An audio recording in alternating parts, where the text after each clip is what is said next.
नमस्कार साथियों। राजनीति में अगर आपको सफलता प्राप्त करनी है तो ऐसे लोगों के साथ रहने से बचिए। अब वो कौन से लोग हैं जिनके साथ आपको नहीं रहना है? उनके साथ रहने से आप राजनीति में क्या अदर लाइफ में भी सफल नहीं हो सकते। अब वो कौन से लोग हैं? अगर आपको पता है तो आप कमेंट बॉक्स में लिखें, अगर नहीं पता है तो ये वीडियो पूरा अंत तक देखें, जिससे आपको ये पता चल सके कि आप राजनीति में सफल होंगे या नहीं होंगे। हो सकता है कि आप उन लोगों के साथ रहकर 10% सफलता प्राप्त कर सकते हैं। अगर आप इन लोगों को छोड़ देते तो आप 100% सफलता प्राप्त कर सकते। बहुत से लोग कहेंगे सर मैं तो ऐसे लोगों के साथ रहता हूँ फिर भी मैं सफल हो सकता हूँ। मेरा कहने का मतलब बुरे लोगों के साथ रहोगे तो बुरा ही असर रहेगा ही रहेगा। एक एग्जाम्पल के लिए, अगर कोई बंदा मर्डर करता है और उसके साथ हो तो आप भी मर्डर केस से फंसोगे, चाहे आपने मर्डर किया हो या ना किया हो। तो राजनीति में भी अगर आप अनसक्सेस लोगों के साथ रहोगे तो सक्सेस कहां से मिलेगी? साफ साफ तौर पर मैं आपको बताना चाहता हूं कि इन लोगों से आपको बचना चाहिए। अब वो लोग हैं सबसे फर्स्ट जो बड़े सपने ना देखते हो। अगर व्यक्ति बड़ा सपना नहीं देख सकता है तो वो कभी भी बड़ी सफलता प्राप्त कर ही नहीं सकता। जब वो सपना ही नहीं देखेगा बड़ा तो वहां तक पहुंचेगा कैसे? अगर नरेंद्र मोदी जी बड़ा सपना नहीं देखते तो वो वहां तक राजनीति पहुंच सकते नहीं पहुंच सकते। और जो सपना ही छोटा देख रहे हैं और हम उन्हीं लोगों के साथ रह रहे हैं और वो बोलते हैं बड़ा सपना देखना पाप है। राजनीति बोलेंगे आपके पास पैसा नहीं है, आपके पास संसाधन नहीं है, आपके पास ऑफिस नहीं है, वो नहीं है, वो नहीं, हर चीज के बारे में आपको बताएंगे ये चीज नहीं, आपका चीज नहीं, इसलिए आप बड़ा सपना नहीं देख सकते। पर ऐसा कुछ भी नहीं है। आज तक राजनीति में जितने भी बड़े बड़े नेता है वो नीचे से ही उठे हैं, ना कि ऊपर से उठे हैं। वो हमेशा उन्होंने बड़ा सपना देखा है। चाहे हमारे देश के प्रधानमंत्री जी हो, उन्होंने बड़ा सपना देखा है। चाहे राजस्थान के मुख्यमंत्री जी हो, उन्होंने बड़ा सपना देखा है। जब तक आप बड़ा सपना नहीं देखोगे तो आप बड़ा कैसे करने की सोचोगे, और जब आप बड़ा करने की नहीं सोचोगे तो आप कैसे? तो इसलिए ऐसे लोगों से बचे जिनके सपने छोटे हो, क्योंकि वो आपको मजबूर कर देंगे सपने छोटे देखने के लिए। आप अगर उनके साथ रहोगे, सपोज करो आप एमएलए का चुनाव लड़ने वाले, तो बोले यार पार्षद तक ठीक है अपन तो वो आप पार्षद चुनाव ही लड़ पाओगे या सरपंच तक या। इसलिए हमेशा चाहे व्यक्ति अमीर हो गरीब हो, उसके सपने बड़े होने चाहिए। और जब सपने बड़े होते हैं तो आदमी खुद बड़ा बन जाता है। कहते हैं ना, जो बड़ा करेगा वो बड़ा बनेगा। तो आप लोग भी बड़े करने वाले के साथ रहो, ना कि छोटे करने वाले के साथ। अगर छोटे करने के साथ रहोगे तो छोटा ही प्राप्त करोगे। सपोज करो अगला सोच रहा है मैं 10 रुपये प्राप्त करूंगा तो अगला 10 रुपये ही प्राप्त कर सकता है, 11 रुपये नहीं प्राप्त कर। और अगला सोच रहा है मैं 1 लाख रुपये प्राप्त करूंगा तो वो 1 लाख रुपये प्राप्त कर सकता है। और राजनीति में अगर आप सोच रहे हो कि मैं एमएलए बन सकता हूं तो एमएलए बन सकते हो, ऐसा कुछ भी नहीं है। अब चाहे आपके पास कुछ भी संसाधन नहीं है, आपके सपने बड़े तो आप उसको जुगाड़ करोगे कुछ ना कुछ। और अगर आप ऐसे साथ रहोगे जो बोलेगा यार आप एमएलए कहाँ से बनोगे, इतने आप पैसे कहाँ से लाओ, करोड़ों रुपये लगते हैं, फिर आपको टिकट कौन देगा, फिर आप ये संसाधन नहीं, आपका वो नहीं, हर चीज। तो इसलिए एक चीज सोच लो, व्यक्ति उसी के साथ रहना है जो बड़े सपने देखता हो।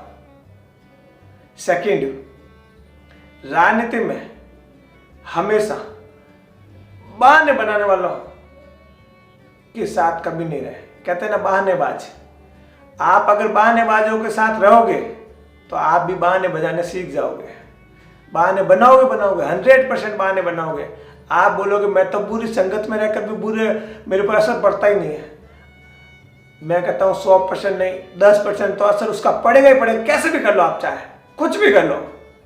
आप खुद सोच लो कि अभी आप कुछ बहुत बड़ा करने वाले थे पर आपने बहाना बना लिया। कहता है ना, बोल दिया तो हो गया, नहीं बोला तो कुछ भी नहीं होने वाला है।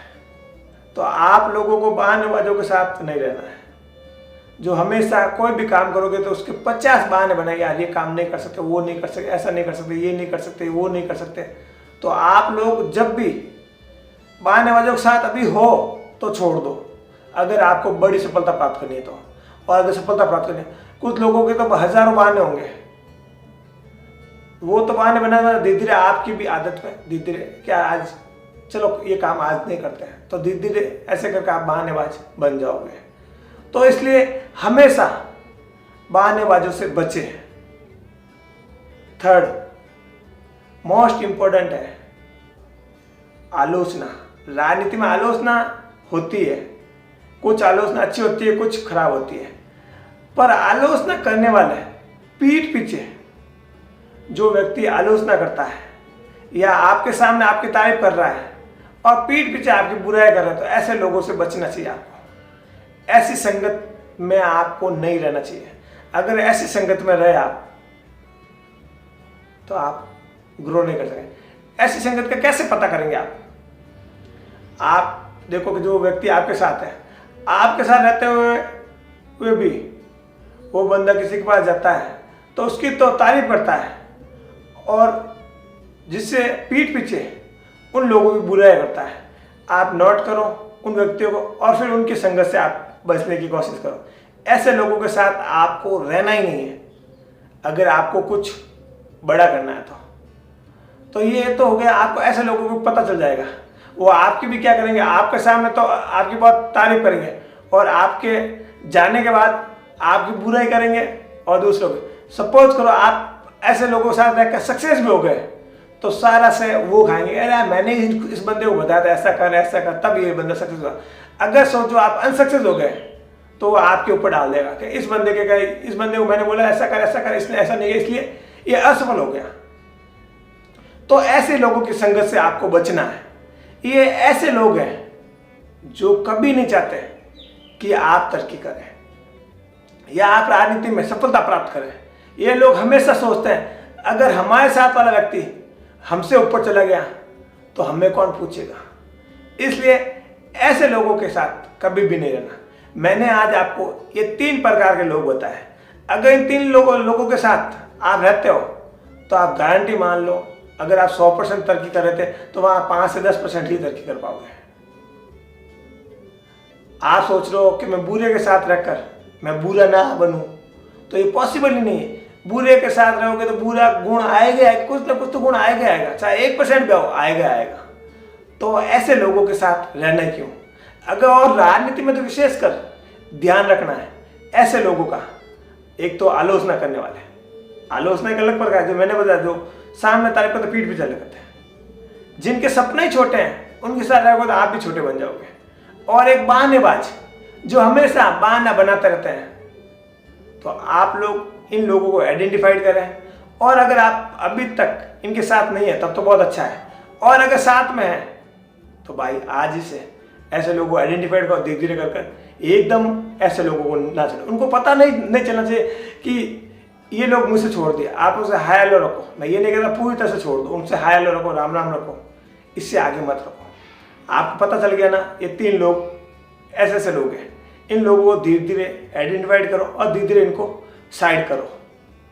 राजनीतिक में हर व्यक्ति कहीं ना कहीं काम आता है। ये व्यक्ति भी आपको वोट देने के लिए काम आएंगे, तो इन व्यक्ति को छोड़ना नहीं है, इनको हाय हेलो तक ही सीमित रखना है। राजनीति में किसी व्यक्ति को छोड़ना तो होता है, दुश्मनों को भी छोड़ना नहीं होता है, तो इनको कैसे छोड़ दे। मैंने ऐसे लोगों के साथ नहीं रहने का आपको बताया। इससे आपको ये नुकसान है और ये फायदा है। राजनीति में हमेशा नुकसान और फायदा देखकर ही आगे कदम उठाया जाता है। तो आप लोग तो समझदार व्यक्ति हो मेरे भाई, तो फिर आप पीछे क्यों हो। अगर आप अभी राजनीति शुरू कर रहे हो तो भी ऐसे लोगों को आइडेंटिफाई करो, और अगर आप राजनीति में पहले से हो तो ऐसे लोगों को आइडेंटिफाइड करो और धीरे धीरे उनको साइड करो, तभी आप राजनीति में ग्रो कर सकेंगे। इसी के साथ जय हिंद, जय भारत।